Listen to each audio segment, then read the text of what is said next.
নমস্কাৰ। বিগত কিছুদিন ধৰি UPPL দল তাৰ কৰ্মকৰ্তাসকলে এইটো চেষ্টা কৰিছে যে হাগ্ৰামা মহিলাৰী ডাঙৰীয়াই উচ্চ শিক্ষাৰ বাবে একো কৰা নাই আৰু ইন কম্পেৰিজন টু ডেট তেওঁলোকে দেখাব খুজিছে যে ছুপাৰ 50 মিছন প্ৰমোদ বড়োই লঞ্চ কৰিছে, কিন্তু হাগ্ৰামা মহিলাৰী ডাঙৰীয়াই তেওঁৰ শাসনকালত উচ্চ শিক্ষাৰ বাবে BTCৰ ছাত্ৰ ছাত্ৰীৰ উন্নয়নৰ বাবে হায়াৰ এডুকেশ্যনৰ বাবে কোনো ধৰণৰ কাম কৰা নাছিল। এনেধৰণৰ অপবাদ এটা তেওঁলোকে হাগ্ৰামা মহিলাৰীৰ প্ৰতি আনিব খুজিছে। গতিকে আমি RTI কৰিছিলোঁ, RTI এপ্লাই কৰিছিলোঁ, এপ্লাই কৰি হাগ্ৰামা মহিলাৰী ডাঙৰীয়াই ছাত্ৰ ছাত্ৰীৰ উন্নয়ন, BTCৰ উন্নয়নৰ বিশেষকৈ এডুকেশ্যন ছেক্টৰত তেওঁ কি কাম কৰিছিল তাৰ তথ্য বিচাৰি এই চৰকাৰকে আমি RTI এপ্লিকেশ্যন কৰিছিলোঁ আৰু যিখিনি তথ্য পাইছোঁ এই তথ্যৰ আধাৰত আজি মই আপোনালোকক জনাব খোজোঁ যে হাগ্ৰামা মহিলাৰী ডাঙৰীয়াই BTC অঞ্চলৰ ছাত্ৰ ছাত্ৰীৰ হায়াৰ এডুকেশ্যনৰ কাৰণে কেনেকুৱা ধৰণৰ কাম কৰি গৈছিল। মই ইনষ্টিটিউটৰ কথা ক'ব খোজা নাই, central institute of technology CIT, Bodoland university, engineering college, বিভিন্ন ঠাইত বিভিন্ন ধৰণৰ কলেজ স্কুল এইবিলাকৰ উন্নয়নৰ কথা আজি ক'ব খোজা নাই, কাৰণ তেওঁলোকে ছুপাৰ 50 মিছনক আনি হাগ্ৰামা মহিলাৰী ডাঙৰীয়াক অপমান কৰিব খুজিছে। এই ছুপাৰ 50 মিছনৰ কম্পেৰিজনত হাগ্ৰামা মহিলাৰী ডাঙৰীয়াই কেনেকুৱা কাম কৰিছিল সেইখিনিহে মই আজি উত্থাপন কৰিম, আৰু তাৰ বাবে আজি মোৰ হাতত ভালেখিনি তথ্য আছে আৰু এইবিলাক বৰ্তমানৰ চৰকাৰে RTI যোগে দিয়া তথ্য। আৰু আপোনালোকে শুনি আচৰিত হ'ব যে 2017 আৰু 18ৰ ডেটাখিনি আমি কম্পাইল কৰিছোঁ। On the basis of that compilation আমি কথাখিনি ক'ম।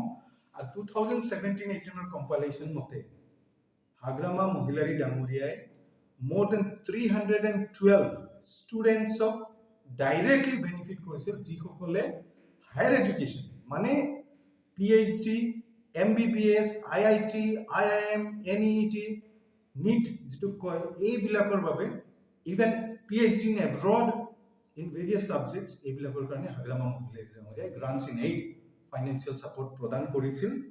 More than 312 students benefited হৈছিল আৰু the amount was 4.87 lakhs।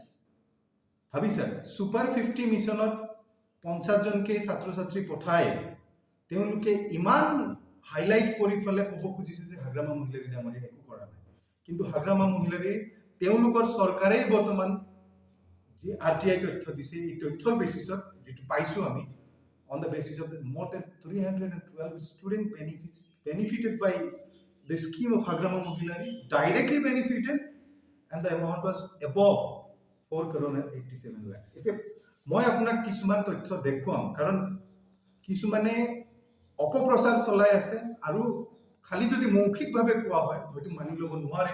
এই তথ্যবিলাক মই আপোনালোকক দেখাম। ইয়াতে MBBS ষ্টুডেণ্টছক 2017ত 28 numbers of students, 28 2 লাখকে দিয়া হৈছিল আৰু টোটেল 56 lakhs দিয়া হৈছে for the study of MBBS। তাৰ পিছত আপোনাৰ আৰু আছে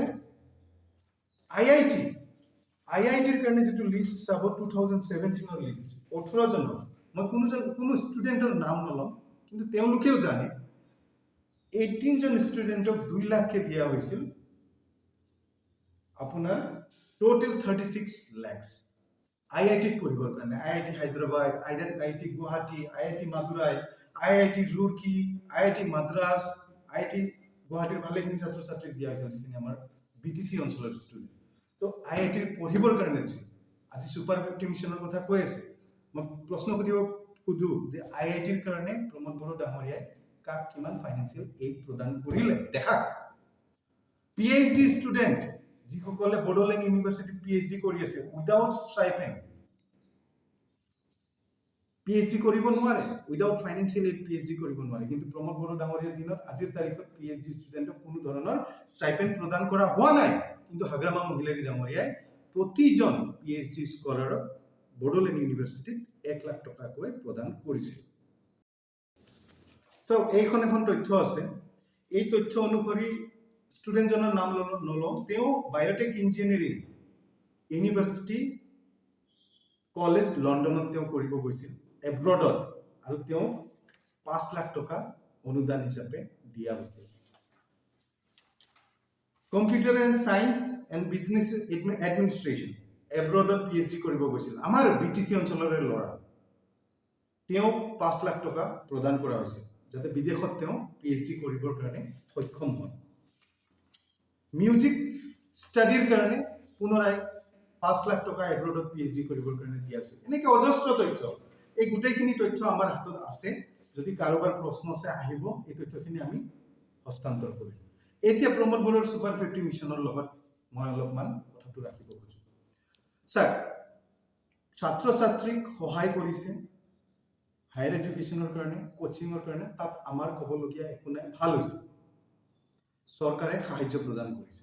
কিন্তু যেহেতু তেওঁলোকে নিজে সুপাৰ 50ৰ লগত কম্পেৰিজন কৰি হাগ্ৰামা মহিলাৰী ডাঙৰীয়াক অপবাদ কৰি আছে, তো মই আচল তথ্যটো মই আপোনালোকক কওঁ। হাগ্ৰামা মহিলাৰী ডাঙৰীয়াই যে এই 4 crore and 87 lakhs টকা যে এই ছাত্ৰ ছাত্ৰীসকলৰ হায়াৰ এডুকেশ্যনৰ কাৰণে দিয়া দিছিল, এইটো গ্ৰান্টছ ইন এইড হিচাপে দিয়া হৈছিল আৰু এই পইচাখিনি ডাইৰেক্টলি ষ্টুডেণ্ট বেনিফিচিয়াৰীৰ একাউণ্টত গৈছিল। স্কুটিও দিছিল তেওঁ, 88 নাম্বাৰছ অফ স্কুটি যাকে তাকে দিয়া নাছিল, BPL ফেমিলিৰ ছাত্ৰ ছাত্ৰীক তেওঁ দিছিল আৰু এইবিলাক ডাইৰেক্টলি বেনিফিটেড ষ্টুডেণ্ট হৈছে। কিন্তু প্ৰমোদ বড়ো ডাঙৰীয়াৰ সুপাৰ 50 মিছনত কি হৈছে মই আপোনালোকক কওঁ, আপোনালোকে আচৰিত হ'ব। কোনো ধৰণৰ এনালাইচিছ, গভৰ্ণমেণ্ট মানি যেতিয়া কাৰোবাক দিয়া হয় এইটো এনেইতো দিব নোৱাৰে, যি উদ্দেশ্যতে দিয়া নহয়। সুপাৰ 50 মিছনত টিউচন ফিজ 50জন ষ্টুডেণ্টৰ হাতত পৰা নাছিল, পৰিছে SPM IAS একাডেমি, কিমান 43 lakhs। ফুডিং এণ্ড লজিং ষ্টুডেণ্টৰ হাতত পইচা পৰা নাই, পৰিছে আপটাউন হস্পিটেক গুৱাহাটী, পাৰ ষ্টুডেণ্ট পাৰ মান্থ 9,500 কে লোৱা হৈছে। আৰু যিটো টিউচন ফিজ বুলি কৈছোঁ, পাৰ ষ্টুডেণ্ট পাৰ মান্থ 86,000 কে লোৱা হৈছে। বুজি পাইছেনে কথাটো? অনুৰা বইজ PG 39জন ষ্টুডেণ্ট বইজ ষ্টুডেণ্ট আছিল, per month per student 11,800 rupees, আৰু এই PGক 23 lakhs টকা দিয়া হৈছে। এইটো হ'ল সুপাৰ 50 চিভিল চাৰ্ভিচ।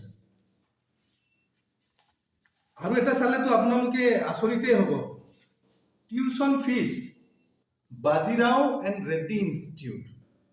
চাওক দেই, সুপাৰ 50 মিছনত ছাত্ৰ ছাত্ৰী গৈছে, তেওঁলোকৰ ভৱিষ্যত ভাল হওক। আমি এনালাইচিছ কৰা নাই যে কিমানজন পাছ হ'ল কিমানজন ফেইল হ'ল, এইবিলাক কথা আমি ক'ব যোৱা নাই। যি কৰিছে ছাত্ৰ ছাত্ৰীৰ ভালৰ কাৰণে হৈছে, কৰক। কিন্তু পইচা ষ্টুডেণ্টে পোৱা নাই। কোনে পাইছে? Bajirao and Reddy institute. Per student per month tuition fees কিমান জানে? শুনিলে আচৰিত হ'ব, 1,98,000। আৰু টোটেল এমাউণ্ট কিমান পাইছে জানে বাজিৰাও ইনষ্টিটিউট? 99,25,000, মানে প্ৰায় 1 কোটি টকা বাজিৰাও ইনষ্টিটিউটক দিয়া হৈছে। শ্ৰেয়া PG চাৰ্ভিচ পাৰ ষ্টুডেণ্ট, এইটো গাৰ্লছ, পাৰ ষ্টুডেণ্ট পাৰ মান্থ 16,000 দিয়া হৈছে, পইচা 16,000 কে দিয়া হৈছে। বইজ চহেনি নিবাস নিউ দিল্লী, পাৰ ষ্টুডেণ্ট পাৰ মান্থ 16,000 কে দিয়া হৈছে। কিমান টকা দিয়া হৈছে? 30 lakhs। তো এনেধৰণে দিয়া হৈছে আৰু গোটেই তথ্য আমাৰ হাতত আছে, এয়া লাগিলেও আপোনালোকে পাব। তো কথাটো হ'ল এনেকুৱা, চাওক, আমি সুপাৰ 50 মিছনক কম্পেয়াৰ কৰিব খোজা নাই, কিন্তু UPPL দলৰ কৰ্মকৰ্তাসকলে সুপাৰ 50 মিছনক গইনালৈ হাগ্ৰামা মহিলাৰী ডাঙৰীয়াই একো কৰা নাই বুলি দেখাব খুজিছে। কিন্তু আজি প্ৰমাণ হ'ল হাগ্ৰামা মহিলাৰী ডাঙৰীয়াই হায়াৰ এডুকেশ্যনৰ কাৰণে কিমান টকা খৰচ কৰিছিল। তেওঁ ভিজনাৰী লিডাৰ হয়, তেওঁ যিবিলাক ইনষ্টিটিউট বনাইছিল সেইবিলাকৰ কথা মই আজি ক'ব খোজা নাই, কিন্তু যিটো কম্পেৰিজন তেওঁলোকে কৰিব খুজিছে এই কম্পেৰিজনতে আমি কথাখিনি কৈছোঁ। এইখিনি তথ্যৰ আধাৰত আপোনালোকে মানি ল'বলৈ বাধ্য হ'ব যে হাগ্ৰামা মহিলাৰী ডাঙৰীয়া এজন ভিজনাৰী লিডাৰ, আৰু এই অঞ্চলটোৰ উন্নয়নৰ কাৰণে তেখেতে বহুত কৰি থৈ গৈছে। সেয়া লগা হ'লে CIT হওক, বড়োলেণ্ড ইউনিভাৰ্চিটি হওক, ইঞ্জিনিয়াৰিং কলেজ হওক, ইনফ্ৰাষ্ট্ৰাকচাৰ হওক, এইবিলাক কথা আমি নকওঁৱে আজিৰ তাৰিখত, আজিৰ প্ৰেছ মিটত নকওঁ। কিন্তু হায়াৰ এডুকেশ্যনৰ কাৰণে গ্ৰাণ্টছ ইন এইড হিচাপে তেওঁ ডাইৰেক্টলি ষ্টুডেণ্ট বেনিফিচিয়াৰীক যিমান টকা দিছে আজিলৈকে কোনো দিব পৰা নাই। প্ৰমোদ বড়োৱে আজিৰ তাৰিখত 1 টকা দিয়া নাই। যিখিনি দিছে সেইখিনি কোনোবা ইনষ্টিটিউটক দিছে, কোনোবা এণ্টাৰপ্ৰাইজক দিছে, কোনোবা হোষ্টেলক দিছে। তাৰ ছাকচেছ ৰেটো আমি ওলাব নাযাওঁ। ছাকচেছ হওক, আমাৰ ল'ৰা ছোৱালী উন্নত হওক, আমাৰ তাতে ক'বলগীয়া একো নাই। কিন্তু কম্পেৰিজন কৰিব নালাগে, কাৰণ হাগ্ৰামা মহিলা ডাঙৰীয়াই বহুত তুলনামূলকভাৱে বহুত ডাঙৰ ডাঙৰ কাম কৰি থৈ গৈছে। আৰু তেওঁ যি ধৰণৰ ভিজনেৰী লিডাৰ, তেওঁ কৰিবই আৰু ভৱিষ্যতেও কৰাৰ বহুত প্লেন আছে। গতিকে আপোনালোকে আজি যিখিনি তথ্য মই আজি আপোনালোকৰ আগত ক'লো, ইয়াৰ বেচিছত যদি আপোনালোকৰ কিবা প্ৰশ্ন কৰিব লগা আছে কৰিব, এই তথ্যবিলাক আমি আপোনালোকৰ হাতত প্ৰদান কৰি দিম। ধন্যবাদ।